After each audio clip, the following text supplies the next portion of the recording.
Oh, it started. I was waiting to hit go. And we're go. It's a go. All right. It's me, Lisa T, coming at you with some positive energy, reading The Language of Letting Go by Melody Beattie. Let's get a better view here. Okay. We are reading August 22, 08, 2222. Mean anything? I don't know. 2222. Okay, August 22nd. Responsibility for family members. Responsibility for family members. What's that going to have to say? I don't know. Let's see. I can still remember my mother clutching her heart, threatening to have a heart attack and die, and blaming it on me.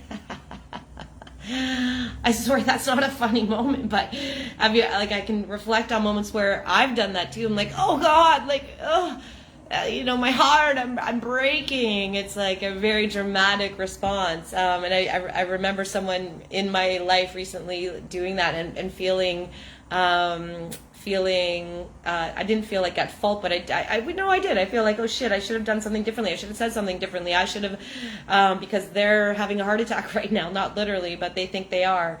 Their heart is breaking. Their heart, they're panicking, which I should have done something different. So, so maybe that, stems from childhood, feeling responsible for our parents' emotions. So I can still remember my mother clutching her heart, threatening to have a heart attack and die, and blaming it on me. Oh God, this poor girl. For some of us, the idea that we were responsible for other people's feelings had its roots in childhood. Yeah, that's just hitting home now, because I'm an empath. I feel things deeply, and then I also feel for others deeply. I feel other people's emotions. I can put myself into someone else's shoes because of everything I've been through in life. Like through my work, my career, clients can express things to me. Through my, work and recovery, people can express things to me, and I can go there with them. I can feel it with them, and because I've been through so much, I've been there. It's like, no matter what someone brings to me, I'm like, yep, been there, done that. And so I can experience, that makes me a very compassionate person who people can really feel that they can trust and turn to and know that I'll understand. But it's a double-edged sword, because I feel so much. I feel for others. I feel their feelings as well as my own, which my own are super deep because I'm deep. So, and because I do the work and I know how to dig in and feel it all. This is a big one for me too. So for some of us, the idea that we were responsible, that's the key word, responsible for other people's feelings, had its roots in childhood and was established by members of our nuclear family. Daddy. We may have been told that we made our mother or father miserable. Mom, too. I felt so responsible for my mom and her sickness. I felt like it was my fault she died. I was too much. I was a burden. I was too much. I was too much full of life and too much full of energy and too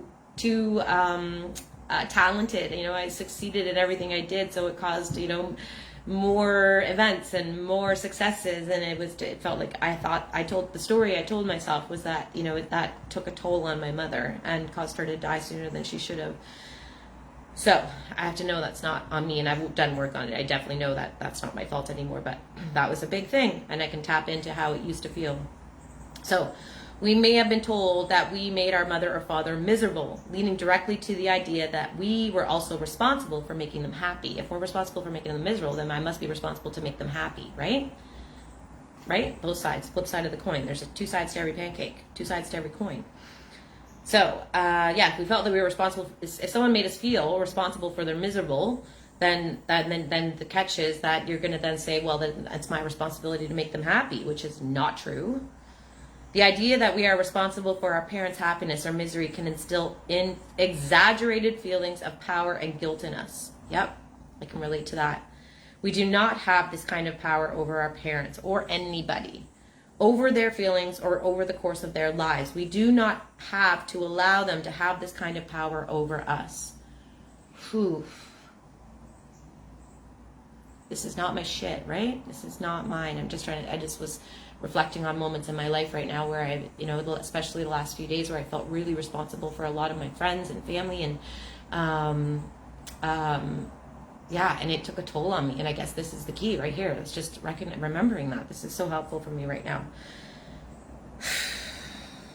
We do not have this kind of power over our parents, over their feelings, over the course of their lives, and we do not have to allow them to have this kind of power over us or anybody.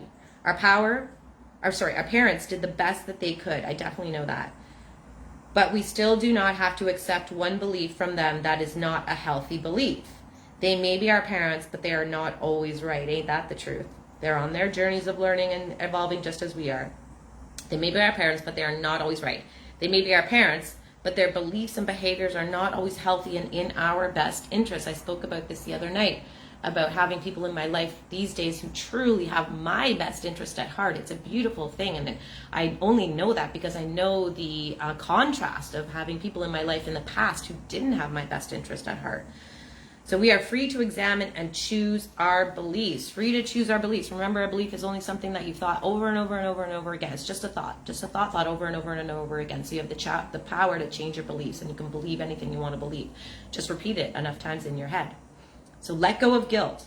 Let go of excessive and inappropriate feelings of responsibility towards parents and other family members. We do not have to allow their destructive beliefs to control us, our feelings, our behaviors, or our life. Here's your prayer for today. Today, I will begin the process of setting myself free. Oh, thank God.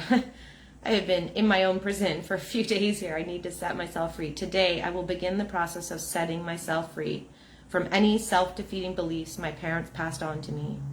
I will strive for appropriate ideas and boundaries concerning how much power and how much responsibility I can actually have in my relationships with my parents. I will strive for the appropriate ideas and boundaries concerning how much power and how much responsibility I can actually have in my relationships with my parents or anybody else. Amen. Thanks for watching. Have an amazing day loving yourself.